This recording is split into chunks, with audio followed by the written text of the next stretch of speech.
Selamat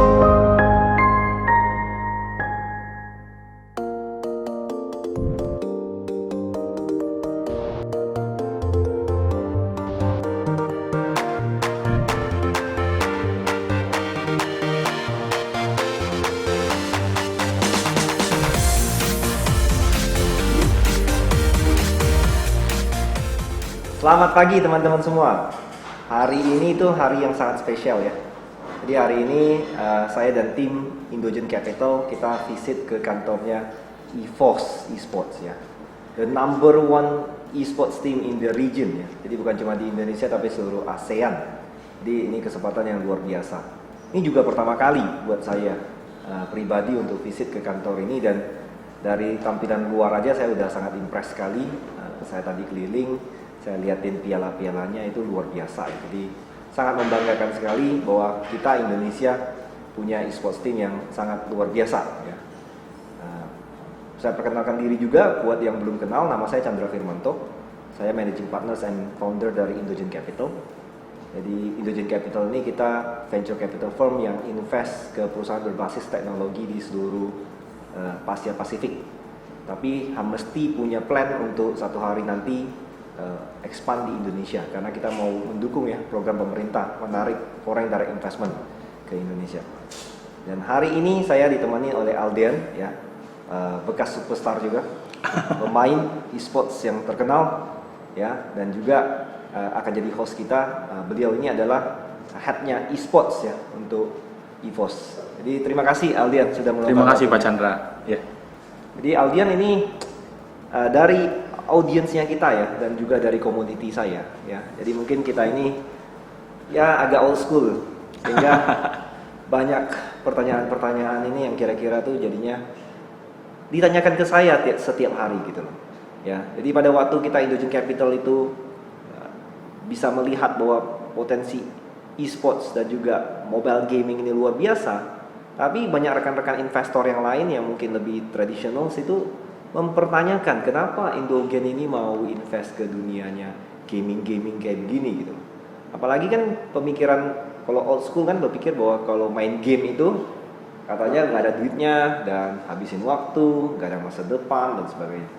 Tapi dari saya pribadi semakin saya mendalami ya, saya merasa bahwa pemikiran seperti begitu tuh udah outdated banget, udah nggak valid lah ya. Jadi mungkin boleh dibantu Aldian ceritakan sedikit mengenai soal EVOS sendiri dan juga mungkin perjalanannya secara singkat. Oke, iya. Halo, perkenalkan, saya Aldian, saya Head of Esports-nya EVOS Esports Indonesia, region Indonesia. Jadi mungkin cerita sedikit mengenai EVOS kali ya.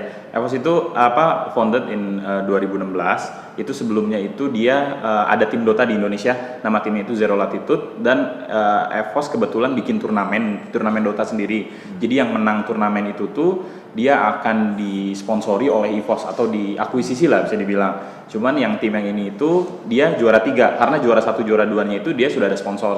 Jadi kita ambil juara 3 dan ya jadilah itu tim EVOS Esports pertama di Indonesia itu adalah divisi Dota. Seperti itu. Saya sampai sekarang sih. Sekarang udah merambah ke dunia mobile games ya, sudah berkembang esports Indonesia, kurang lebih seperti itu. Selain daripada esports sendiri, sebenarnya untuk EVOS ini kan ada manajemennya ya. Jadi ada cabang-cabang bisnis. Mungkin boleh dibantu dijelasin sedikit. Oke, kalau misalkan di luar e-sportsnya itu sendiri, di belakang players yang dilihat mungkin dari publik ya, kayak misalkan ada pro players atau apakah itu di belakang itu ada manajemen. Di belakang layar itu masih banyak lagi staff-staff yang memang berimpact kepada timnya itu sendiri. Kayak contohnya kayak tradisional sports ya. Kayak di situ ada pelatih, di situ ada analis, ada tim managers juga yang mengatur schedule mereka semua, atau misalkan keseharian mereka day to day basisnya. Di atas itu juga ya ada ada headnya lah bisa dibilang, yang yang supervise everything, that make everything semuanya itu baik-baik aja lah bisa dibilang ya, lancar. Ya seperti itu sih kurang lebih. Oke, jadi kalau bisa didengar ya dari penjelasan Aldian itu bisnisnya nggak gampang loh ya. Jadi mesti benar-benar kalau kita bilang itu di manage oleh profesional seperti layaknya tim profesional, tim olahraga profesional lah ya, seperti tim NBA, tim tim misalnya tim sepak bola Liga Inggris ya. Jadi udah mirip begitu ya kalau saya lihat ya. Iya, udah mirip kayak gitu. Jadi kalau saya bisa samakan berarti posisinya Aldian ini kayak GM ya, kayak Alex Ferguson gitu ya. Kurang lebih mungkin ini Alex Fergusonnya Indonesia berarti.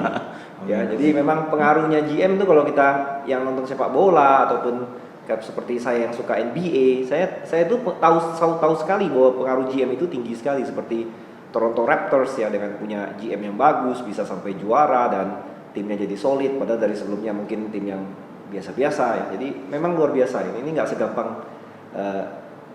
yang dibayangkan oleh Anda di rumah bahwa main e-sports itu tinggal main-main game aja beres gitu. Itu nggak segitu ya. Jadi ada persiapannya, ada latihannya, ada manajemennya ya, ada trainingnya, ada training facility-nya juga ya.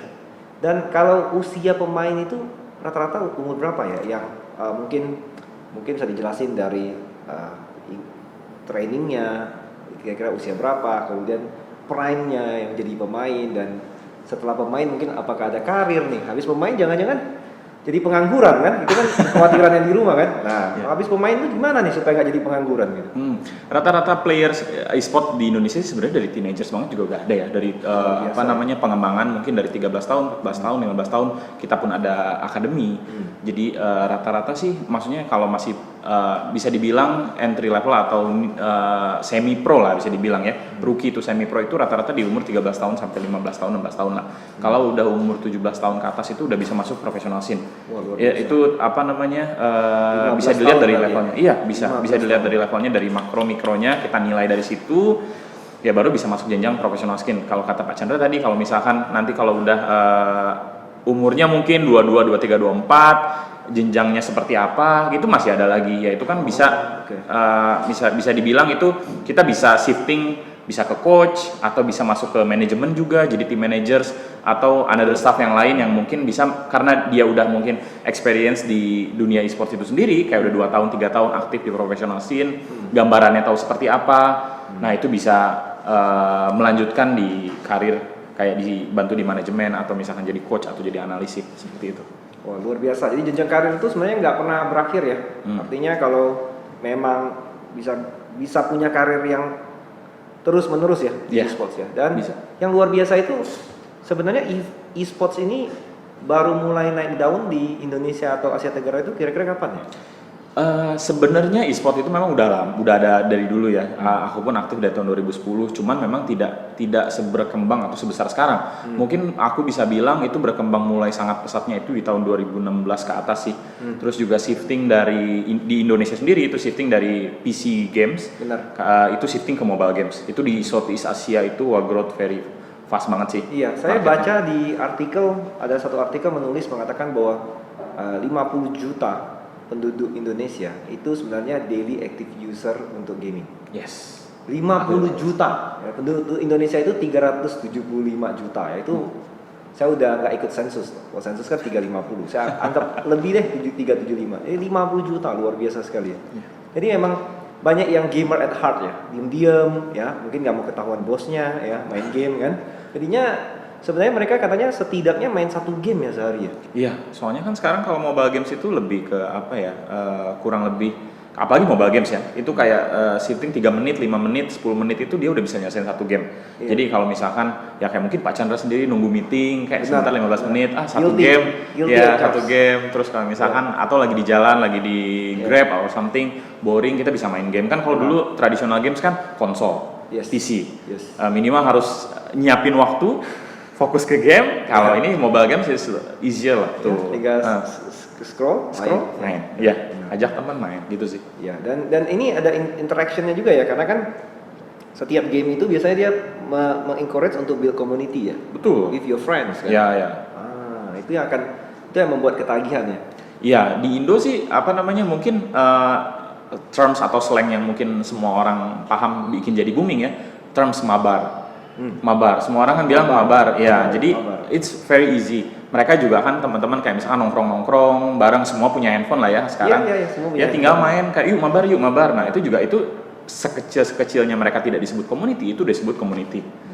Jadi kalau saya bilang sebenarnya melihat dari saya sebagai tech investor ya, melihat dari perkembangan smartphone, yang dimana smartphone itu semakin bisa diakses oleh semakin banyak generasi ya, dan juga semakin banyak golongan masyarakat. Jadi sebenarnya tren e-sports ini ataupun juga mobile gaming ini baru mulai ya sebenarnya.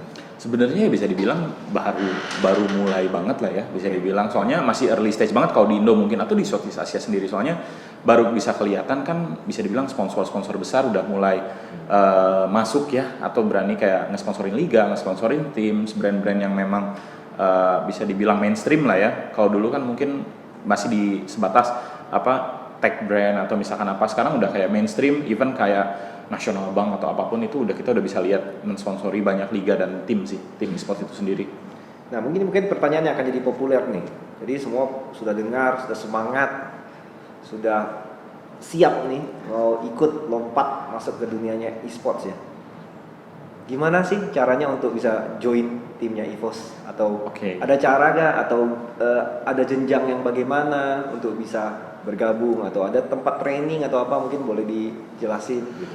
Untuk sekarang sih kalau misalkan kayaknya hampir semua e-sport juga sekarang masih mirip ya. Sekarang itu masih karena mungkin scene-nya juga masih baru, kita juga sistemnya itu masih by scouting sekarang rata-rata. Jadi anak-anak itu kita scout, kayak misalkan mereka mungkin bukan dari Pulau Jawa saja, bukan dari Bandung atau Jakarta saja, mungkin dari luar. Banyaknya itu kan sekarang pro player malah dari Kalimantan dan Sulawesi. Jadi bukan dari Jawa malah ya? Bukan dari Jawa malah, ya rata-rata itu dari luar. Karena lebih banyak waktu di daerah? Mungkin bisa dibilang, cuman kayak mereka banyak pencetak atlet, apalagi kalau bisa dibilang Mobile Legends ya, itu banyak dari Pontianak.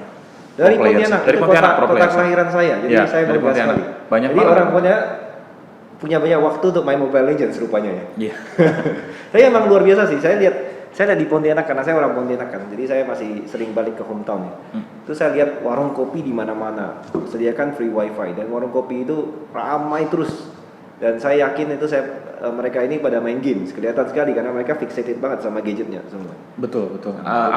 Aku juga dengar cerita sebenarnya, karena one of our player juga dari Pontianak kan. Yes. Dia tuh sebelumnya, aku cerita sedikit tentang yang tadi mungkin jenjang kan. Dia tuh sebenarnya itu penjoki sebelumnya. Joki itu kayak mainin akun orang untuk naikin ranknya, untuk dapat duit. Nah dia itu mainnya di warung kopi. Ada karir yang lain lagi di luar dari e-sports ya. Jadi joki. Iya, jadi joki. Dan dia dibayar untuk itu ya. Dia dibayar, maksudnya sebelum join e-sports. Dan bayarannya oke. Oke, itu gede banget loh, bisa dibilang. Ya maksudnya boleh kasih range berapa kira-kira kalau dibayar? Setauku ya, correct me if I'm wrong, cuman sebulan itu bisa malah sampai 8 juta sampai 10 juta. Satu account.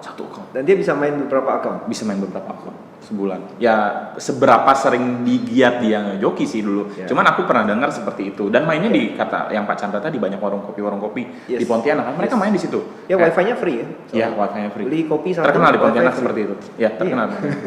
Banyak sekali Pak Pontianak yang jadi pro player di especially di Mobile Legends ya. I see. Jadi kalau ibaratnya sepak bola ini kayak di Brazil itu adalah street players yang diambil. Yes, betul sekali. Jadi kalau kayak itu street balls juga kalau misalnya basket ya. Itu yang akhirnya jadi honing the skills there. Yes. Ya, benar-benar kalau kita bilang itu cutthroat banget, karena di situ dia pemain bayaran udah ya. Yeah. Udah pemain bayaran ya. Iya. Kurang lebih seperti. Jadi benar-benar nggak segampang yang diperkirakan ya. Oke, jadi luar biasa ini. Kita mungkin take a break dulu ya, sebelum nanti kita masuk ke second segmentation, yaitu lebih mengenai tentang e-sports industry ya. Terima kasih.